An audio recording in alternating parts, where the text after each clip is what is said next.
Ashamaa akkam jirtu? Nagaa keessanii bayyaa nagaa jirtu? Jirra galata gooftaa bakka jiraattanii. Baga har'a keessanis hin jira. Baga jiraattanii warri mana keenya maaraa taatan subscribe nu godha.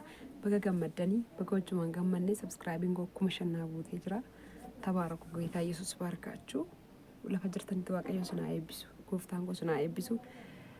Fedha keessaniini video ko laaluurraan kan hafe koomentii naa barreessuurraan kan hafe sheerii gochuurraan illee ani sheerii godhaallee hin jiru yeroo baay'ee warreen yeroon qodaa tokko bibbituu sin marare sheerii warreen gootaa jirtan natti maa jirtu karaa keessaa harki keessan eebbifamu isiniin jedha akkasiniin jechaa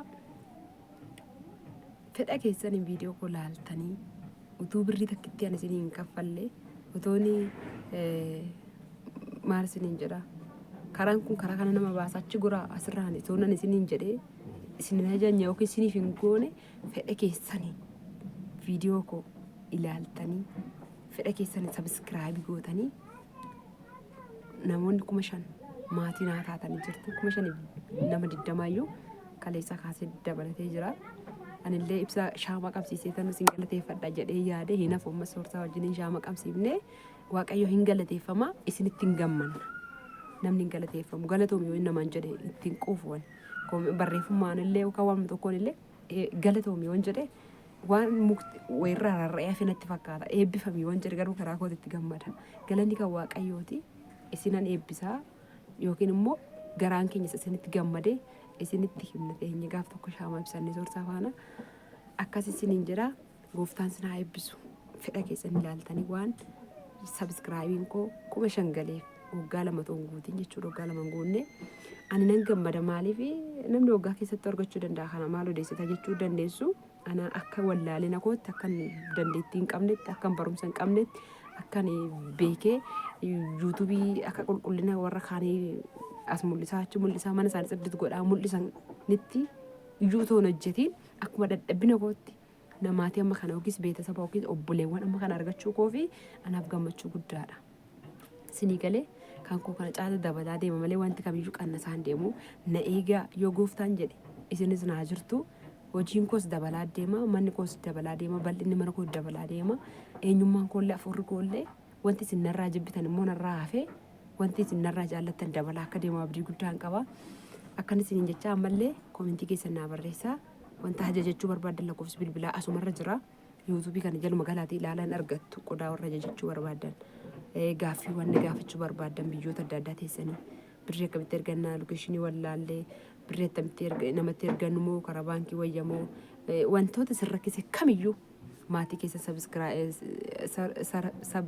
natti maaqa maal jedhee gammachiisuu barbaadanii akkaataatti gammachiifta warreen dhabdan eessa jirtaa tiggisti eessa jirtaa warreen jettan gaaffii keessan ittuma fufa siniin deebisa amma gooftaan koo jedhee iddoon inni jiru lafa kamiyyuu isin ergattan hin daangessu jedhee kana dura dubbadheera viidiyoo hin xumurtan natti fakkaata yeroo tokko warreen gaaffii kana na gaafattanii rakkoo hin qabu bakkan ani jiru wanta isin ergattan hin daangessu sinii galee bakkan ani jiru wanta isin ergachuu kaatanii hin daangessu rakkoo hin qabu isiniin jedha ergadhaa waan barbaadanii naannoo boolee bulbulaa yookiis immoo boolee bulbulaa yoo isinii waamamuu jijee rakkoo hin qabu qaallitti mannaaraa jira achitti dhiyoon jira maaliif waan tokko yoo isin bituu deemu maayyiti ijoollee waan isin bituu hin deemu dirqama qaallittiin dhaqa maaliif magaalaa guddaadhaan dhaqee doortuu bunni dafaan jiru yaaduman ta'a malee nama natti dubbate dhiifamu bakka ani jiru wanti isin ergachuu barbaadan hin daangessu siniifan bita waan humna keessanii akka humna keessatti garuu waan walii galuu qabnu dursa raqii gaafadhu naan hin jedhina soorii gabaan irraaf kaleessa tokko miti ishee kan hunda goggorillee dhiifama dursa isin gaafadheera ani gaafachuu hin dadhabu dhaqee nan gaafadha garuu gaafadhee ka'ee ji'a kana ji'a lamaan kana ji'a sadan kana birrii ergutu yoo ta'e inni achi hin jiru wantichi akkas isin hin jedha asitti dogoggoroon gabaadhe dhiifama kan isiniin jechaa waan tokko isinitti himuu dhufe obboleettiin tokko Dubaay keessa jirti waggaa 2 fixuudhaaf ergaa waggaa kontiraata ishii fixuu fi ji'a 2 fi torbee 2 bichaa tafe ji'a 2 fi torbee lama Dubaay keessa jirti. Afaan hin dandeessi, nyaata hin dandeessi, waan hunduma sirriitti gootee ofiitii hojjechaa jirti dhuunfattee mana keessa. Nyaatallee ishiitu hojjeta. Tokkos dina saddaati waan barbaadde sirriitti gootee hojjetti. Dubaay keessa jirti. Ji'a lamaa fi torbee lamatti ishee fi kontiraata fixachuuf.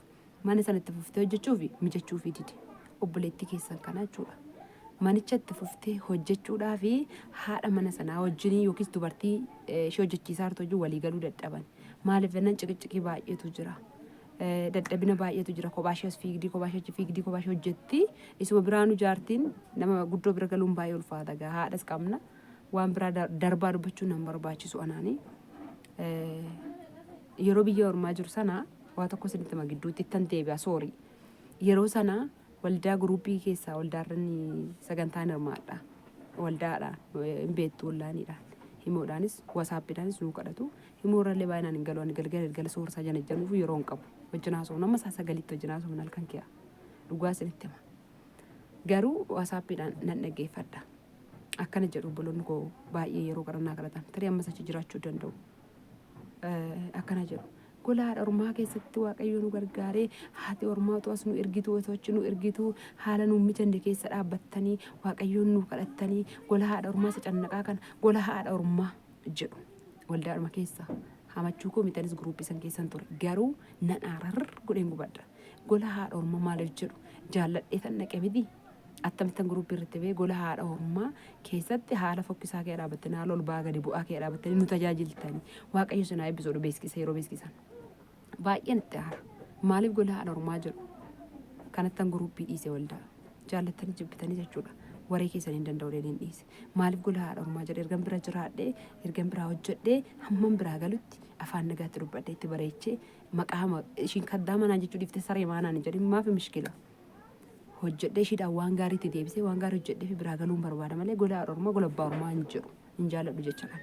Obboleettiin keessan ammas mana madaamii isheen jirtu mijachuu fi dide. Itti fuftee hojjechuu fi hojiif kaayyoo qabdi. Wanta baay'ee kaayyessiteerti mana reefuu ijaarratte malee wanta ishiin guuttatte homtuu keessa hin jiru. Galuudhaaf kaayyoo hin qabdu. Yoon galee achi deebi'ee jedhee yaade birri isaa wuddiidhatti hin deebi'u feette. Amma achi deebituttis immoo porosoosii baay'ee qaba. Dafee namaan dhufu. Lammanni immoo achi galtee achi deebi'uu hin danda'amu. Dubaay cufamaa jiramti reema.